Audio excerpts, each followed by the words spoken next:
اس نے ایک ایسا پلان کیا کہ میں یسوع تک پہنچ جاؤں, کسی طرح سے میں اس کے پلو کو بس چھونا. ٹارگٹ کیا ہے؟ پلو. ٹارگٹ یسوع مسیح نہیں تھا, ٹارگٹ یسوع مسیح کا صرف پلو تھا. یسوع مسیح تو بہت بڑی شخصیت ہے. اس نے کہا میں صرف اس کا پلو چھو لوں گی تو میں اس بیماری سے شفا. اور اس نے چپ کے اپنے آپ کو پورے چادر سے دوپٹے سے کور کیا, کیونکہ اس بھیڑ میں پھر کسی کو پتا نہیں لگا یہ عورت ہے کہ مرد ہے. اس نے پورا سر سے پاؤں تک اپنے آپ کو کور کیا ہوا تھا. اور پھر وہ گرتی اٹھتی کدھر تک گئی؟ یسوع مسیح تک پہنچ گئی. اس کو ایمان نہ تھا کہ اس کے ایمان نے اس کو قوت دی کہ اٹھا. اور پھر جب جیسے ہی اس نے یسوع مسیح خدا کے بیٹے کو, نور کل کو جب اس نے جا کر چھوا تو اسی دم وہ کیا ہوگی بیماری سے. اور یسوع مسیح رک گئے. یسوع مسیح نے کہا کسی نے مجھے چھوا ہے. تو شاگرد بڑے حیران ہوئے.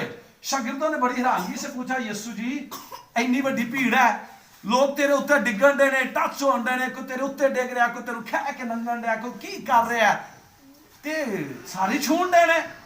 تو یسوع مسیح نے پتہ کیا کہا؟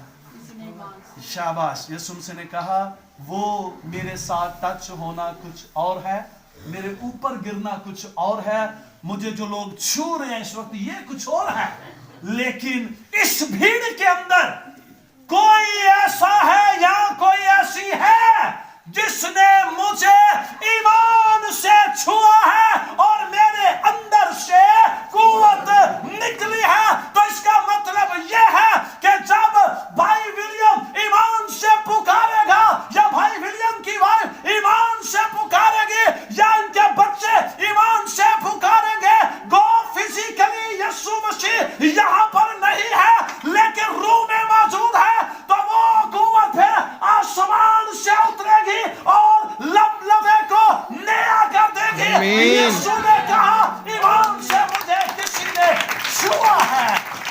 تو وہ عورت جو ہے وہ ڈری شہمی ہوئی ایک سائٹ پر پڑی ہے.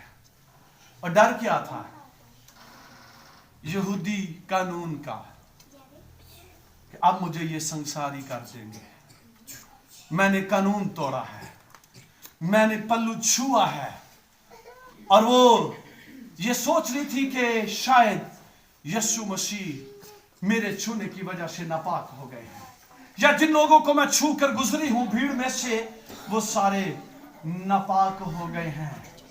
تو جب اس عورت پر یسوع کی نگاہ پڑی تو اس نے اپنے آپ کو چیک کیا, وہ شفا پا چکی تھی. تو خداوند نے کہا کیا تو نے مجھے چھوا؟ اس نے کہا ہاں خداوند میں نے تجھے چھوا ہے, میں 12 برس سے بیمار ہوں, کوئی میرا علاج نہیں کر سکا, میرا روپیہ پیسہ لٹ گیا, آج میں اکیلی رہ گئی اور میں نے سنا کہ خداوند آپ آئے ہیں, میں نے آپ کا پلو چھوا ہے. ڈر یہ تھا کہ کہیں یہ الزام نہ لگا دے یہودیوں کی طرح, فقیہی فرشتیوں کی طرح, معلموں کی طرح, شرع کے عالموں کی طرح. لیکن وہ نہیں جانتی تھی کہ یسوع مسیح ترس سے بھرے ہوئے ہیں. وہ نہیں جانتی تھی کہ یسوع مسیح قادر مطلق ہے. اور یسوع مسیح نے اسے کیا کہا؟ اے بیٹی سلامت چلی جا اور اس بیماری سے بچی رہے. خدا کا بیٹا یسوع مسیح شافی ہے. ناپاک اسے چھو لیں تو وہ ناپاک نہیں ہوتا بلکہ وہ لوگ پاک ہو جاتے ہیں, کیونکہ یسوع مسیح پاکیزگی کا سرچشمہ ہے. وہ شافی ہے, وہ طبیب اعظم ہے, وہ حکیموں کا حکیم ہے, اور وہ ڈاکٹر کا ڈاکٹر ہے. لیکن ہمارا ایمان جو ہے وہ درست ہونا چاہیے. شفا آج بھی ہوتی ہے, شفا آج بھی ہوتی ہے. حزقیہ کے پاس پیغام آ گیا. یسایا نبی آموز کے بیٹے حزقیہ بادشاہ کے پاس پیغام لے کر آ گئے. کیا کر لے؟ اپنے گھر کا بندوبست کر لے, تیرا وقت پورا ہو گیا ہے. تو حزقیہ نے کیا کیا؟ دیوار کی طرف رخ کر کے خدا سے اس نے باتیں کی. ہو سکتا ہے بھائی ولیم نے بھی کی ہو, ہماری بہن کشور نے بھی کی ہو, بچوں نے بھی کی ہو, بیٹی نے بھی کی ہو, کہ خداوند یہ کیا ہو رہا ہے. بھائی ولیم سے جب میں ملا تو انہوں نے کہا مجھے خوف ہے, میرے اندر خوف ٹھہرا ہوا ہے, مجھے ڈر سا لگ رہا ہے, کیونکہ اندر بیماری نے کام بہت زیادہ گڑبڑ کر دی ہوئی تھی, لبلبا ڈیمیج ہو رہا تھا, زخم تھے. یہ جب ہو تو پھر پتہ لگتا ہے کہ بندے نال کی ہوندا ہے. وہ کیا کہتے ہیں, کوئی کیا جانے جس کا غم وہی جانے, تو یہ اسی کو پتا ہوتا ہے. حزقیہ کے ساتھ بھی کچھ ایسا ہی تھا. اس کو کیا بیماری تھی؟ اس کو پھوڑا تھا اور ٹھیک نہیں ہوتا تھا. پیغام آیا کہ اپنے گھر کا بندوبست کر لے, تیرا وقت پورا ہو گیا. تو اس نے کیا کیا؟ دیوار کی طرف رخ کر کے وہ رونے لگا, اور خدا نے اس کا رونا سنا. اور جب یسایہ نبی پیغام دے کر جا رہے تھے, ابھی وہ گھر پہنچا نہیں, بازار میں تھا, راستے میں تھا, تو لکھا ہے کہ خدا کا کلام یسایہ نبی پر نازل ہوا اور اس نے کہا میں نے حزقیہ کا رونا سنا ہے, جا اس کو کہہ دے تیری دعا سن لے گی ہے, میں نے تیری عمر کو بڑھا دیا ہے, میں نے 15 برس تیری عمر بڑھا دی ہے, تو نہیں مرنے کا, تو نہیں دنیا سے جانے کا. اور خدا کا کلام نازل ہوتا ہے, خدا کا کلام شفا دیتا ہے. پیغام اگر کوئی ڈینجرس آ گیا تو گھبرانے کی ضرورت نہیں ہے. خدا کا ارادہ چینج کیا جا سکتا ہے, خدا کے منصوبے کو بدلا جا سکتا ہے, لیکن کیسے؟ دعا کے ساتھ. تو دعا میں کچھ کہنا بھی پڑتا ہے نا, میری دعائی تو نہیں کرنی. حزقیہ نے کہا تھا دیکھ میں نے وہی کیا جو تو نے کہا, میں تیرے ساتھ راستے سے چلتا رہا, میں تیرے ساتھ وفادار رہا. پھر اپنی وفاداری خدا کو یاد کر, گوشت کو یاد ہے, لیکن کچھ کہنا بھی پڑتا ہے. خدا دیکھ میں نے تیرے لیے یہ کام کیے ہیں, آج میں مشکل میں ہوں, پیغام بھی آ گیا, بھی تو میرے بہت سارے کام باقی ہیں, میں نے بھی نہیں مرنا. تو خدا پھر دعا کو سنتا ہے. نینوا کے لوگوں کا حال یاد ہے آپ کو, پیغام آ گیا کہ بس, لیکن وہ سارے دعا میں ٹھہر گئے, روزے میں ٹھہر گئے, اور خدا نے اپنا منصوبہ بدل دیا, چینج ہو گیا منصوبہ, خدا کا جلال ظاہر ہوا. اور آپ کو پتہ ہے ایک شخص جو تھا مفلوج تھا, اس کو کوئی یسوع تک لانے والا, ایسی بلکہ ایسا ماحول ہوگا, یسوع مسیح جب زمین پر تھے تو وہ گھر گھر جا کر منادی کرتے تھے, یسوع مسیح کلام سناتے تھے, شہر شہر گاؤں گاؤں جا کر. تو ایک گھر میں یسوع مسیح گئے اور کلام سنا رہے تھے. ایسے لوگ جمع ہو جاتے تھے, بیٹھ جاتے تھے, اور بڑا ایک زبردست گاؤں کا جو آج بھی کچے گھر کچے مکان ہوتے ہیں, کچی سڑکیں ہوتی ہیں, مٹی ہوتی ہے, اسی طرح کا ماحول تھا. یسوع مسیح پیدل کئی سفر کرتے تھے میل, اور وہ ایک گھر میں بیٹھ کر کلام سنا رہا تھا, رفاقت کر رہے تھے. تو وہاں پر بھی پتہ لگا کون آیا ہوا ہے, یسوع مسیح آئے ہوئے ہیں. تو وہاں پر ایک شخص تھا جو مفلوج تھا, وہ خود نہیں جا سکتا تھا. کس نے کام کیا؟ اس کے دوستوں نے. اب رش تھی وہاں پر بھی, وہ اندر نہیں آ سکتے تھے. ادھر کیا ہوا؟ دوستوں کا ایمان دیکھے, انہوں نے کیا کر دیا, چھت پہ لائے اور چھت ادھیڑ دی. ادو لینٹر نہیں سن, ادو اینڈ دی چھت نہیں سی, یہ تو نہیں دڑی جاندی ہوں. ادو سادہ چھتاں سن, تسی کہہ لو کہ وہ تختے پائے دے سن, یا کانیاں دی اس کی انہوں کہندے نے شرکی, او پائی ہوندی سی تو آرام نال ہی کھل جاندی سی. تو انہاں سارا دوستاں نے وہ کھولی. ویسے آپ کبھی سوچیں یہ بالکل ایسا ہی ماحول ہوگا جیسے یہ گھر کا ہے, کہ چھت ہے اوپر اور نیچے خداوند ہے, کلام ہو رہا ہے, لوگ سن رہے ہیں, اور اوپر سے چھت ادھیڑ دی انہوں نے. ویسے جدو چھت ادھیڑ دے ہون گے تے مٹی بھی ڈگدی ہوئے گی, لوگ کہندے ہون گے کہ اے کی ہو رہا بھائی اتنے. تے جدو نہ چھت پوری ادھیڑ دی تھی تو نہ کی کیتا, منجی نو چارپائی کو اوپر سے نیچے لٹکا دیا, اور وہ بالکل چارپائی وہاں پر آئی جہاں پر یسوع مسیح موجود تھے.